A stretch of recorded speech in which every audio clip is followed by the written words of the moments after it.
Contour integral. Integral fz dz is equals to 2 pi I sum of all the residues of f of z at the poles within capital C. ये हम लोग पढ़ चुके हैं as in the form of Cauchy's residue theorem. The curve C is called a contour. Contour in the sense closed. The process of integration along a contour is called contour integration. जो हम contour के अंदर जो integration करते हैं कि along जो हम वो इंटीग्रेशन करते हैं उसको हम कहते हैं contour integration. Application of residue theorem to evaluate real integrals. The residue theorem provides a simple and elegant method for evaluating many important definite integrals of real variable. इसके थ्रू हम लोग बहुत से ऐसे भी क्वेश्चन सॉल्व कर सकते हैं जिनका आप देख के कहोगे कि इंटीग्रेशन पॉसिबल नहीं है with the help of this contour integral. तो उसका नंबर 1 है integral of the type 0 to 4 pi f of cos theta sin theta d theta where f of cos theta sin theta is a rational function of cos theta and sin theta. अगर इस form में आपको question दे रखा है तो आप कैसे solve करेंगे? ठीक है, तो हम इसमें क्या करते हैं, हम हमेशा कंसिडर करते हैं एक यूनिट सर्किल. तो यूनिट सर्किल आप कॉम्प्लेक्स में करोगे तो मॉड z इक्वल टू 1 लोगे तो z की वैल्यू हो जाएगी e to the power i theta. e to the power i theta तो dz की वैल्यू हो जाएगी i e to the power i theta d theta. तो इसको हम लोग लिख सकते हैं i z d theta dz है ना. तो d थीटा की वैल्यू यहाँ से कितनी आ गई, dz अपॉन iz. तो हमने क्या कर लिया, यहाँ पे हमने d थीटा को चेंज कर लिया dz में इसकी हेल्प से. ठीक है, तो ये हम कब लेना है, याद रखिएगा जब भी हम ये कंटूर इंटीग्रेशन सॉल्व कर रहे हैं या हम थीटा को z में चेंज कर रहे हैं तो we are considering a circle of unit radius. तो हम वही पोल्स इसमें कंसिडर करेंगे जो यूनिट रेडियस से कम होंगे, जिनकी वैल्यू z इक्वल टू 1 से कम होगी, वही आपको पोल्स यहाँ पे कंसिडर करने हैं. ठीक है, अब I cos theta sine theta की वैल्यू. तो देखिए कॉस थीटा साइन थीटा को हम कैसे चेंज करते हैं, आपको पता है cos theta can be written as e to the power i theta. नीचे लिख देती हूँ मैं, cos theta is equals to e to the power i theta plus e to the power minus i theta upon 2, है ना. और आपने लिख रखा है mod z is equals to 1 और z की वैल्यू आपने लिख रखी है e to the power i theta. तो यहाँ पे z की power z is equals to e to the power i theta. तो हम यहाँ क्या लिख सकते हैं, z plus 1/z 1/2 z plus 1/z is equals to cos theta.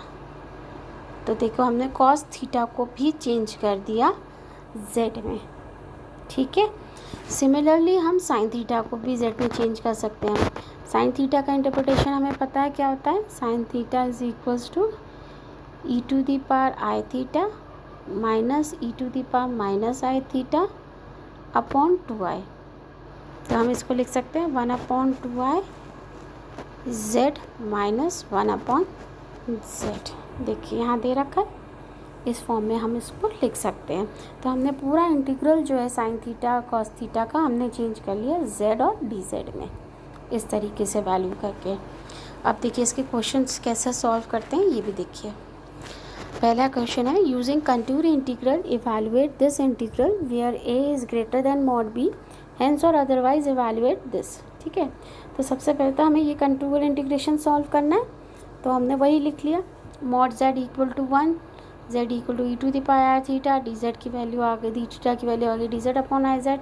Cos theta को भी z में चेंज कर दिया क्योंकि हमारे का इंटीग्रल में सिर्फ कॉस थीटा है.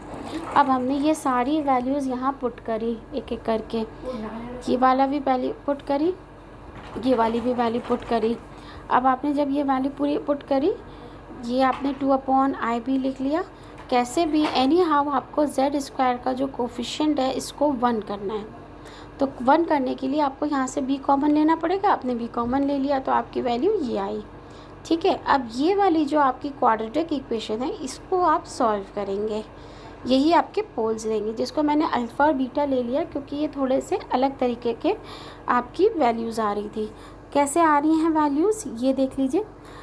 जैसे हम लोग करते हैं z², मैं शुरू से करके बता रही हूँ इसको सॉल्व करके, जैसे हम लोग शीदार वाले फॉर्मूले से करते हैं बिल्कुल वही से सॉल्व करना है।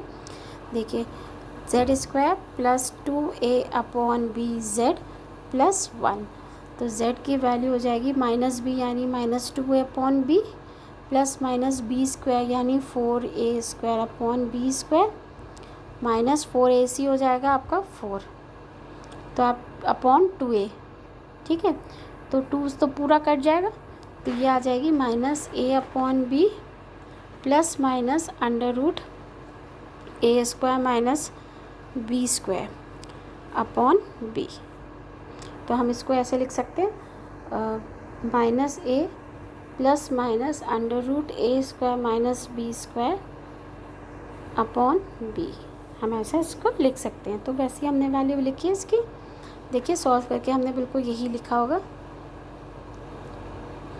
देखिए यहाँ पर लिखा है, ये आ गई अल्फ़ा। एक पॉजिटिव वाले रूट को आपने अल्फ़ा मान लिया, नेगेटिव वाले रूट को आपने बीटा मान लिया, ठीक है। तो इसमें हमेशा ध्यान रखना, जब भी हम मॉड लेते हैं तो जो दोनों नेगेटिव वैल्यूज़ होंगी जब आप इनका मॉड लोगे तो ये प्लस हो जाएंगी, तो ये 1 से एक्सीड कर जाएंगी। और जब एक नेगेटिव और एक पॉजिटिव होती है, जब आपका इसका मॉड लोगे तो एक नेगेटिव और पॉजिटिव रहता है, तो ये हमेशा आपका <1 रहता है। तो आप हमेशा कौन सी वैल्यू कंसिडर करोगे जो आपके कर्व के अंदर लाई कर रही है, जो एक पॉजिटिव हो और एक नेगेटिव हो, दोनों पॉजिटिव आपको कंसिडर नहीं करनी है।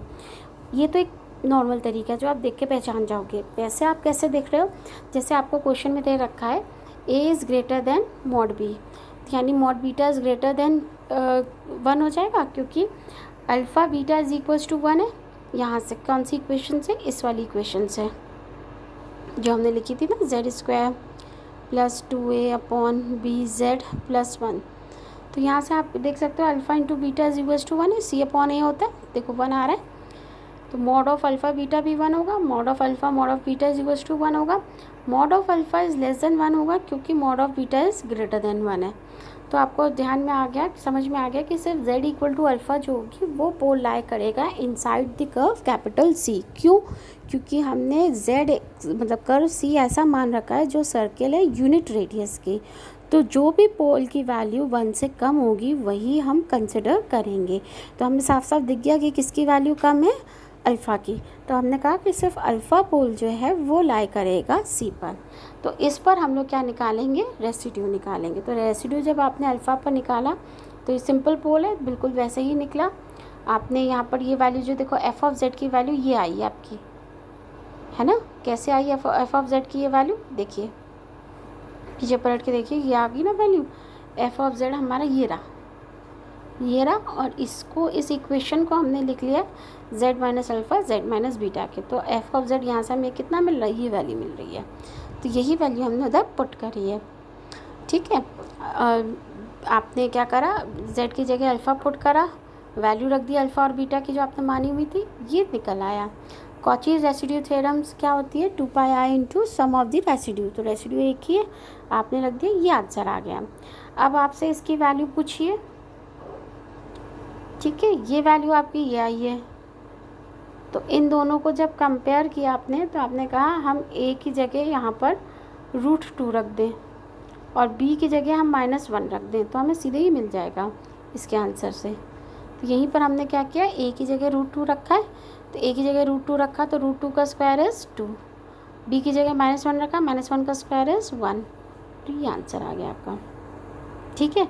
इसको और इसको कंपेयर किया आपको, इन दोनों को, तो आपने क्या लिखा, इसको तोड़ के लिखा, 2 करके लिखा, तो यहाँ पर आपका 2 ही आ रहा है, तो ये कट गया, सिंपल ये वैल्यू आ गई। क्योंकि आपका इसको आप लिख सकते हो 0 से 2π, 0 से पाई लिख सकते हो, 2 का मल्टीप्लाई कर सकते हो, और वैल्यू तो यही है, इस 2 से ये 2 कैंसिल हो गया, तो इसकी वैल्यू ये आ गई, ठीक है। चलिए नेक्स्ट देखिए, evaluate by contour integral this. ठीक है, सिंपल बिल्कुल वैसा ही क्वेश्चन है, सिर्फ आपको क्या करना है, साइन थीटा की वैल्यू पुट करनी है। देखो साइन थीटा की करिए, ये करिए आपने, यहाँ ये आया था, आपने बी कॉमन लेके इसका कोफिशिएंट जेड स्क्वायर का 1 कर लिया, ये इक्वेशन आ गई। अब ये इक्वेशन ऑलरेडी आई के फॉर्म में आ रही है, तो हमें आउट ऑफ फॉर्म में ये क्वेश्चन सॉल्व करना है। जेड की हमने श्रीधारा वाले से सॉल्व करी, ये वैल्यू आ गई। इसको देखो ये वैल्यू आ रही है, हमने इसको भी आई में चेंज कर लिया है, हमने दोनों वैल्यूज़ किस में ले लिए, आयोटा फंक्शन में। तो ये आपकी अल्फ़ा बीटा आ गई, एक अल्फ़ा ये आ गई, एक बीटा ये आ गई। अब देखो नेगेटिव और पॉजिटिव दोनों नेगेटिव है ना। तो आपने आराम से क्या देख लिया, मैंने आपको पहले ही बताया था, हिंट किया था कौन सी वैल्यू कंसिडर होती है, जो एक पॉजिटिव और एक नेगेटिव होती है।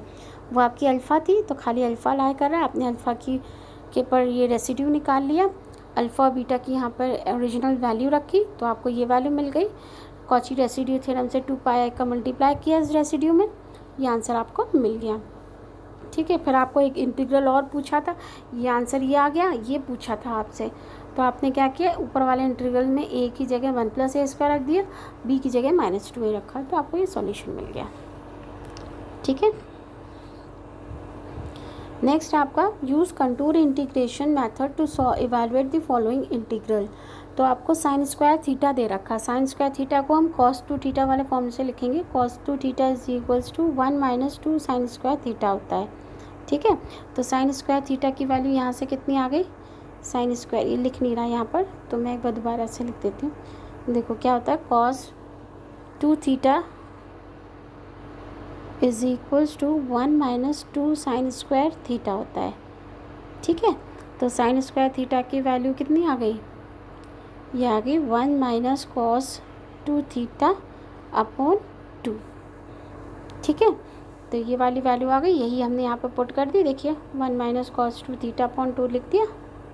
ठीक है, सॉल्व किया इसको, यह आया। अब यहाँ 2 थीटा को हमने मान लिया है 5, तो d theta is equals to d5/2 और लिमिट हमारी लग गई 2π तक, पहले पाई चल रही थी, अब ये आ गई 2π, इसको लिख लिया।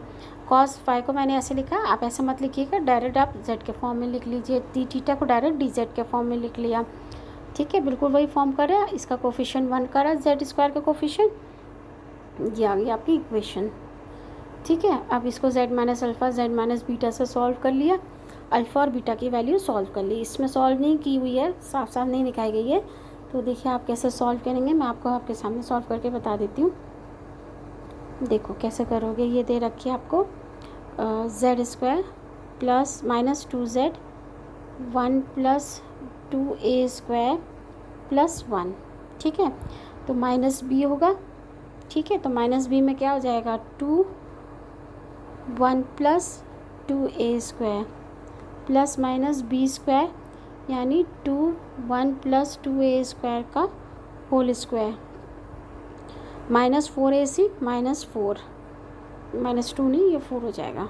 ठीक है, का 2a² का होल स्क्वायर। ठीक है, अपॉन 2a, तो वो 2 हो जाएगा। फिर आप इसको सॉल्व कर लोगे, ऊपर में से सारा आप वो ले लोगे, है ना, 2 कॉमन ले लोगे, सॉल्व कर लोगे, तो आपको ये वैल्यूज़ मिल जाएंगी। एक ये वैल्यू मिल जाएगी आपको, एक ये वैल्यू ये मिल जाएगी, एक प्लस में एक माइनस में। तो आपको अब ये देखना है कि कौन सा आपका लाई करेगा। तो मैंने आपको पहले ही बताया, जो प्लस और माइनस में होगा सिर्फ वही लाई करेगा। तो इसमें दोनों प्लस में, तो ये तो करेगा नहीं, प्लस और माइनस का टाइम ये वाला है, तो ये आपका अंदर लाई करेगा। तो आपने बीटा में इसकी वैल्यू निकाल ली। ठीक है, तो रेसिड्यू निकाली, उसकी वैल्यू ये आ गई, कॉचीज़ इंटीग्रल थ्योरम से आपने निकाल लिया, तो आपकी वैल्यू ये आ गई। This will be the answer. ठीक है।